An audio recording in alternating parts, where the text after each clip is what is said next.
Hello, Year 9s, and welcome back to Science. This is Miss Hong, and this video is going to talk you through exercise 10.4. So if you have not attempted this yet, you need to go and attempt it first before you watch this video. So pause, do the questions, and come back. Thank you to those of you who have already attempted them, and maybe about 1/3 of the class. Okay, so let's just go through some questions that people had found a little bit more difficult. So let's start with question 1. Okay, question 1. What is the difference between a circuit with two identical light globes in series and then a circuit with two identical light globes in parallel? Okay, just before we move on, let me just draw an example of what this might look like. So in series means all the light globes are in the same row. So if this is your cell, you could have one light globe and a second light globe, and they're connected one after the other in the same circuit. That's series. And then we've got our parallel.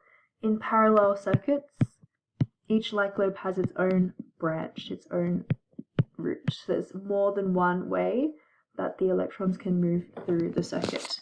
Okay, so there are two correct answers. Let's have a read. In a series circuit, the globes are connected so the same electric current flows through both globes, one after the other. Now that is correct because there's only one route, right, for the electrons to move through. So the electric current is talking about how many electrons are passing through a particular point in the circuit in 1 second. So if there's only one route that the electrons can take, the current is going to be the same no matter where you are in the circuit. So if you're here, the current will be the same as if you're here, or here, or here. It does not matter where in the circuit you are. Okay, so A is correct. B, in a series circuit, the globes are connected so that there are different electric currents. That is saying the opposite of what A is saying, so that is incorrect. C, in a parallel circuit, the electric current splits so that some of the current flows through one of the globes and the rest of the current flows through the other. Okay, yeah. Let's read D just to be sure. In a parallel circuit, the electric current combines so that all of the current flows through one of the globes and none of the current flows through the other. Okay, so the answer is actually C.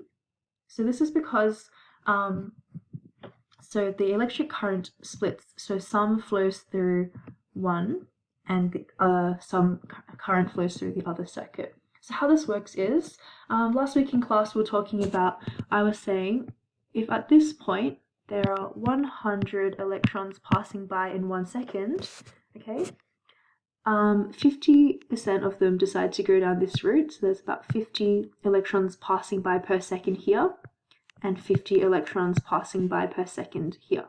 Okay, it's about 50% chance. The interesting thing is, when the electrons come out of each branch, they rejoin here, and because all of the electrons have to make their way past this section of the wire, back to the battery, back to the cell, I should say, at this point again, the current is again 100 electrons per second, because they all need to make their way back to the cell. Okay, so the correct answers here are A and C. Just a reminder that when you're going through the exercise, you can submit and then immediately see the solution. Okay? All right, let's go to question 3. So I'm only going through selected questions. Question 3. Draw a circuit diagram of a series and a parallel circuit with one battery and two globes. Make sure that you include a switch that will turn both globes on or off. Okay, guys, the good thing is I haven't erased this yet from question 1. This is a series circuit with one battery and two globes. Actually, there is something I need to change here.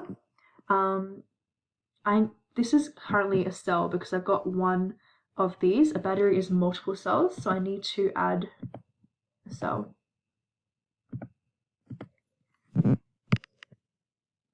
And once I've added my cell, now I've fulfilled the requirements of one battery and two globes. However, I also need to include a switch, and it needs to turn both globes on or off. I can actually include this switch anywhere. It doesn't matter because there's only one circuit. So no matter where this switch is, if it's closed, so right now they're open, so there should be no current flowing, but if it were closed, if I were to close this one, yeah, now both globes will be switched on. Okay, I'm going to redraw the parallel one. Okay, so with the parallel one, I need a battery and 2 light globes in parallel. But I need a light switch that will turn both globes on. Okay, if I were to add a light switch, sorry, it's not a light switch, a switch here. Oh, that's really messy. Let me do that again. Okay, it's better. If I were to add a switch here, it would only be affecting this route. Okay, so this light globe would go off. However, this light globe would still be on. So it's really important, if you want a switch that controls both of these circuits, it needs to happen here or here. Okay, because only in these 2 positions before the branching of the electrons can we affect electrons going through both circuits. So if this switch here was open, okay, so if I have an open switch here, both of these light globes will now go off. Okay.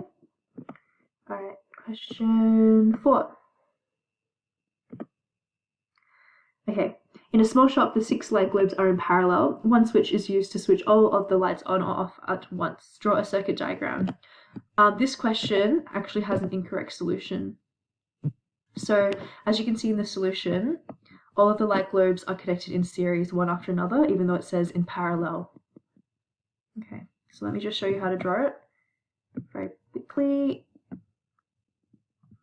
So essentially each of the light globes needs its own, okay. Each light globe needs its own branch because it's in parallel. Sorry, still getting my head around these videos. Okay.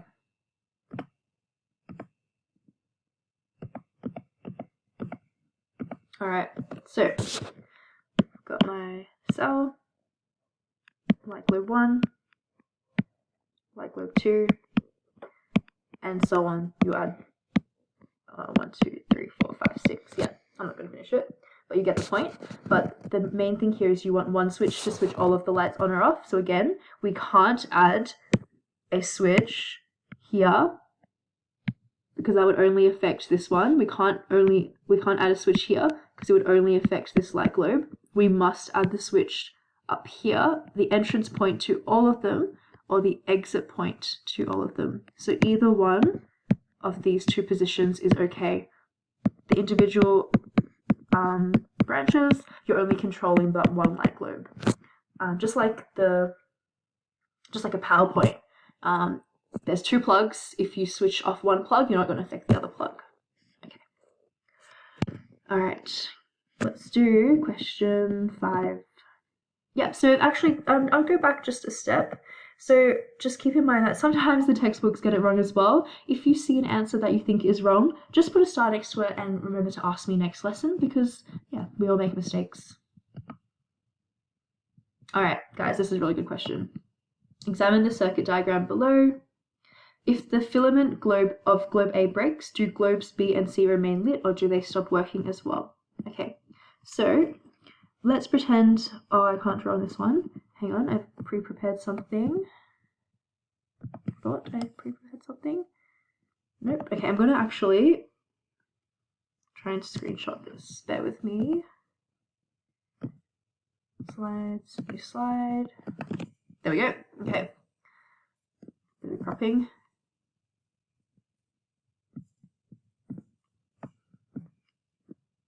Actually, not can't bother cropping. I'll just zoom. Okay. There's my image, the circuit. Ooh. Sorry, boys. Okay, so if globe A breaks, does this affect B and C? No, it doesn't.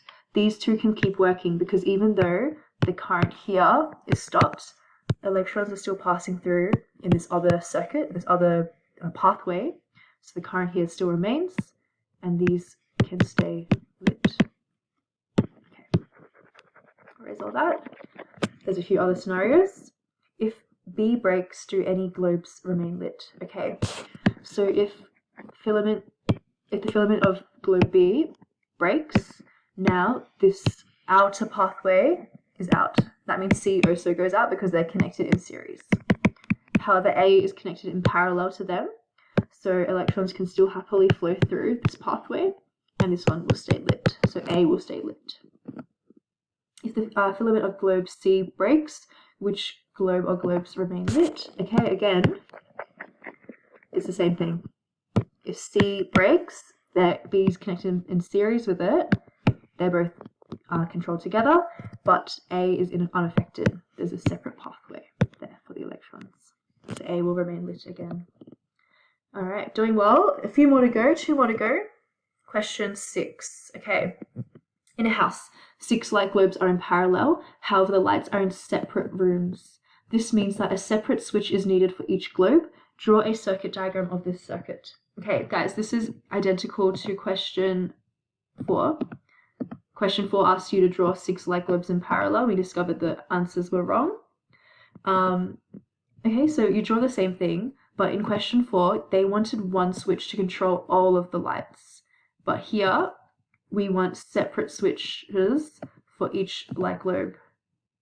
Okay, so this is what I drew for question 4 earlier, my 6 light globes in parallel. And before I told you that the switch had to go here or here to control them all at once. So they were all on or they were all off.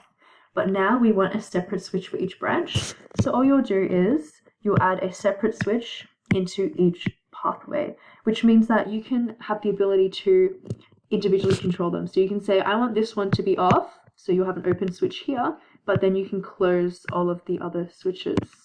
So the other light globes will still be on.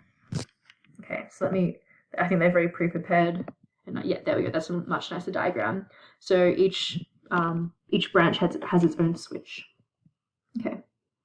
Guys, when I was checking your work last week, I noticed that some of you were drawing your wires like this, because that's how it looks like when you build the circuits in real life.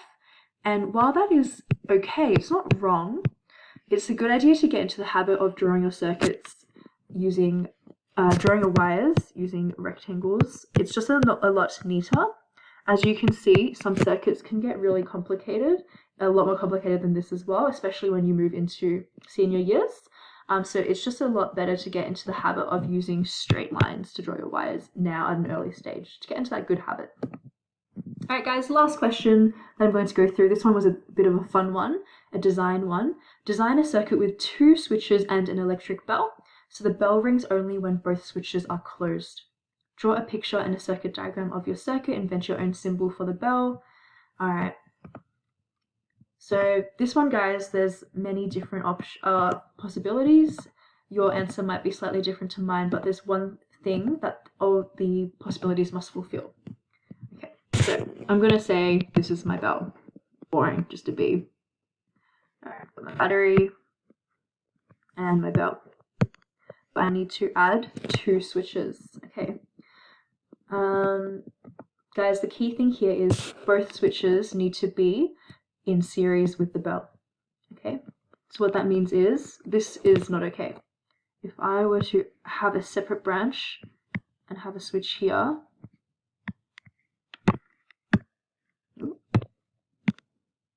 okay, if I were to close that switch, hang on, that's the first one, let me add a switch here. Hang on, I changed my mind. Let me just show you the correct answer, it's easier. Okay, guys, it's really, really important that both switches are in series with the bell, okay? Because what this means is both of them need to be closed. They both need to be closed in order for current to flow through. Because if one of them is open and one of them is closed, they're in the same pathway, so it's not going to work. Okay. Got 10 seconds, let me try and finish this.